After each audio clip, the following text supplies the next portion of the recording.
Imtiaz Gul, Executive Director of the Center for Research and Security Studies. Thank you for joining us, Imtiaz. What do you make of the timing of the attack?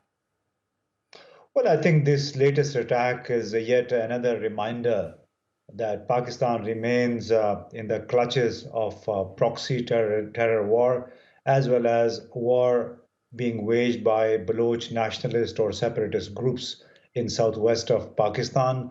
Northwest is basically affected by what the TTP has been doing, the Tehrik-i-Taliban Pakistan, and southwestern Pakistan is in the grip of violence that is being generated mostly by Baloch separatist groups. And this year particularly has been very heavy for Pakistani security forces.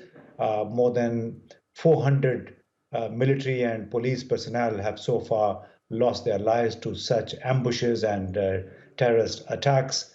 This seems to be an unending resolve by the TTP, who just unilaterally called off the truce, the ceasefire that it had signed or agreed upon with the government in November last year.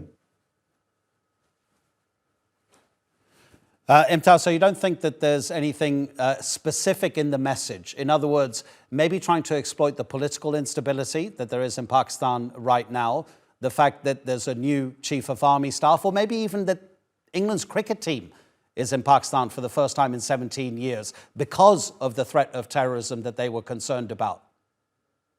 Yeah, you're right. I mean, one message could be to the English cricket team, but we also have to keep in mind the 99% of the terrorism has been happening mostly in the border regions and northwestern and southwestern Pakistan.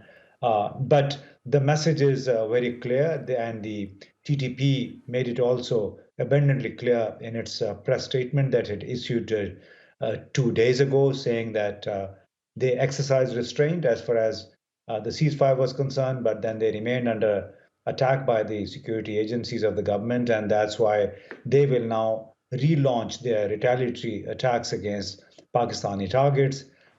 This is also basically, I would say, only half-truth, because the Taliban, the TTP, did ratchet up a lot of violence even during the ceasefire that had begun in November last year. So this was just a facade.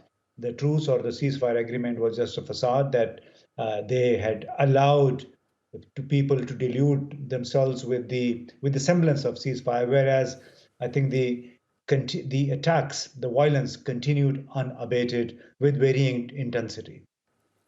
Imtiaz, what is it with the TTP's position regarding polio vaccinations? I mean, the coronavirus pandemic has certainly shown that being against vaccinations is not exclusive to one part of the world. Is this something about Western medicines coming into Pakistan? What is it? This is proxy terrorism. Simple. What these proxy terrorist groups have been doing, they've been using various fault lines within Pakistan, whether it's Pashtun nationalism or Baloch nationalism or polio vaccine, girls' education. So wherever they think there is a soft belly, they attack. And whether the polio campaign, this is nothing ideological.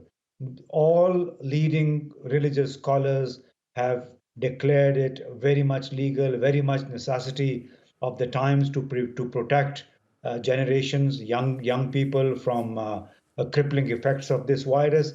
So this is nothing ideological. It's purely political motivated terrorist campaign to destabilize the country, to send a signal that Pakistan remains unstable, uncertain, insecure. Imtiaz Gul, we always appreciate your analysis. Thank you so much indeed.